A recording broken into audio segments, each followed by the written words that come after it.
kesempatan. Adada ma fi ilmillahi salatan daimatan bidawami mulkillahi.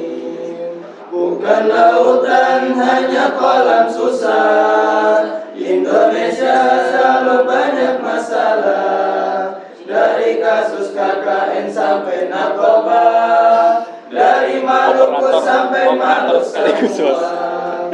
Orang bilang tanah kita tanah surga, hasil alam tapi milik oligarki. Orang bilang tanah kita tanah surga, hasil alam tapi milik oligarki. Allahumma salli wa sallim ala Sayyidina wa maulana Muhammadin. Adada ma fi ilmillahi salatan daimatan bidawamin mulkillahi.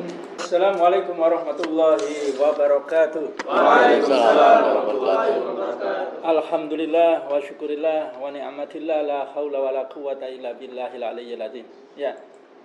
Menjelang 20 Oktober ini ya, Bang Dr. Rafiq, ini 1 bulan kurang 1 hari ya. Luar biasa ini. Ya. Jadi pengadilan kepada Presiden Jokowi ini memang belum diadili secara hukum.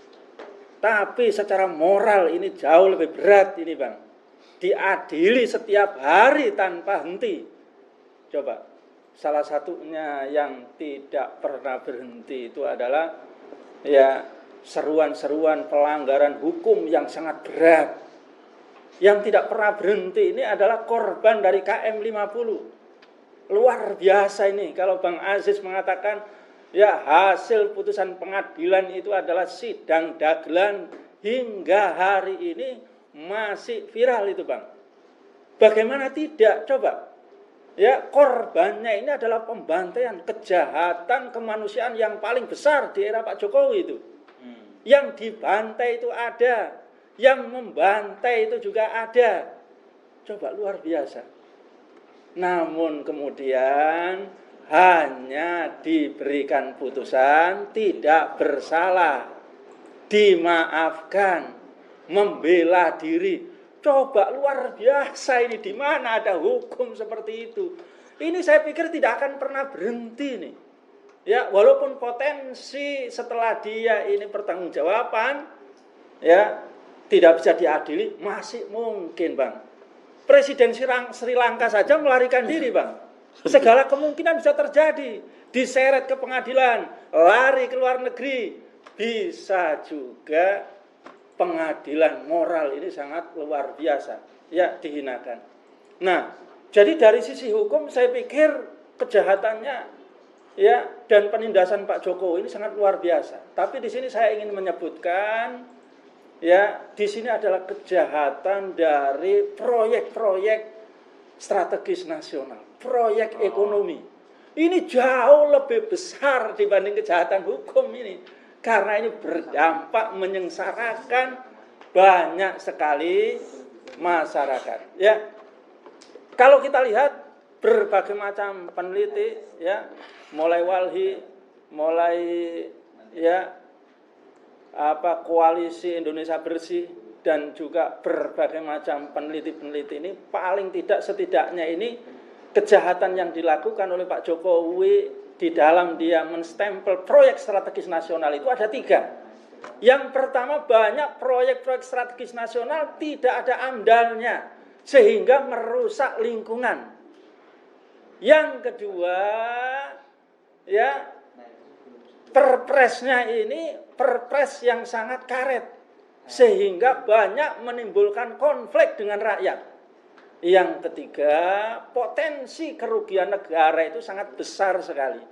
Ya, luar biasa. Beberapa catatan yang tidak ada AMDAL-nya bisa kita lihat. Wadas tidak ada AMDAL-nya itu, Bang. Demikian juga Rempang, tidak ada Rempang Eco City, tidak ada AMDAL-nya. IKN, AMDAL-nya menyusul. Luar biasa ini proyek-proyek raksasa tidak ada AMDAL-nya ya. Nah, Menurut catatan ya beberapa peneliti baik itu dari Walhi maupun dari konsorsium pembaharuan agraria, ya luar biasa, kerusakan lingkungan hutan tropis itu hampir seluas 5.331 hektar pertambangan nikel di Halmahera, Maluku Utara.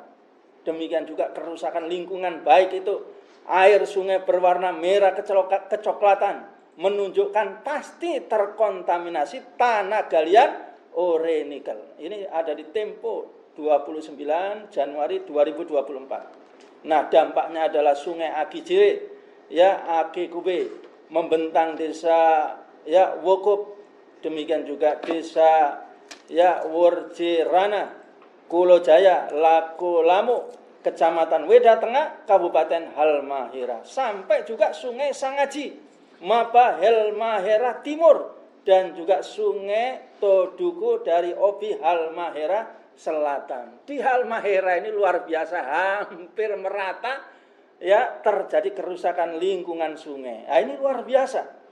Ya, demikian juga yang kedua adalah tidak adanya AMDAL tadi ini juga merusak agraria. Tidak hanya sekedar tanah, lingkungan, laut, tapi juga agraria ada sekitar di sini kalau kita lihat. Yang kedua saya katakan tadi konflik dengan rakyat. Ya, konflik dengan rakyat ini menurut konsorsium pembaharuan agraria ada sekitar 2.710 konflik agraria mulai tahun 2015 sampai 2022. Dan ini berdampak kepada 5,8 juta hektar sumber penghidupan rakyat terganggu ataupun diakuisisi oleh konglomerat. Ya, bahkan 1, juta keluarga ya mereka juga kehilangan mata pencaharian. Demikian juga sekitar 1.615 warga dikriminalisasi dan ditangkap. Luar biasa. Dan 77 orang korban penembakan. Nah, ini luar biasa ini. Ya, kalau kita lihat dampak konflik dengan rakyat ini sangat besar sekali. Yang ketiga tentu adalah ya di dalam masa Pak Jokowi ini potensi kerugian terhadap ya APBN ini sangat besar sekali. Ya. 2 periode Pak Jokowi ini membangun kurang lebih ini 200 proyek strategis nasional. Ya, dengan mengeluarkan pembiayaan APBN dan juga yang lain hampir 4.000 triliun. Mulai 2016 sampai 2024. Ya. PSN pada tahun 2016 sekitar 20 proyek, 2017 10 proyek, 2018 32 proyek, 2019 30 proyek, 2020 12 proyek, 2021 24 proyek, 2022 25 proyek, 2023 37 proyek. Tapi hasilnya luar biasa. Ya, gitu. Yang dijanjikan lapangan pekerjaan ternyata hampir dikatakan Walhi itu sebagian besar ya menggunakan turnkey project, yakni ya menurunkan teknologi pembiayaan sekaligus sumber dayanya dari Cina. Jadi ini menguntungkan rakyat atau menguntungkan oligarki, saudara? Oligarki. Luar biasa. Dan kita juga mata kita terbelalak ini Bung Rafiq. Ini minta diadvokasi nih masyarakat di PIK 2 dan BSD. PIK 2 dan BSD ini proyek yang sudah established, Bung Rafiq. Ya, sudah menguntungkan, sudah dilakukan swasta. Tapi ketika Prabowo ini sah menjadi presiden, menang dilantik, langsung disahkan ya untuk konglomerat ini. Karena mereka itu dikasih proyek IKN rugi, maka proyeknya dikasihlah di Jawa ini Bung Rofi.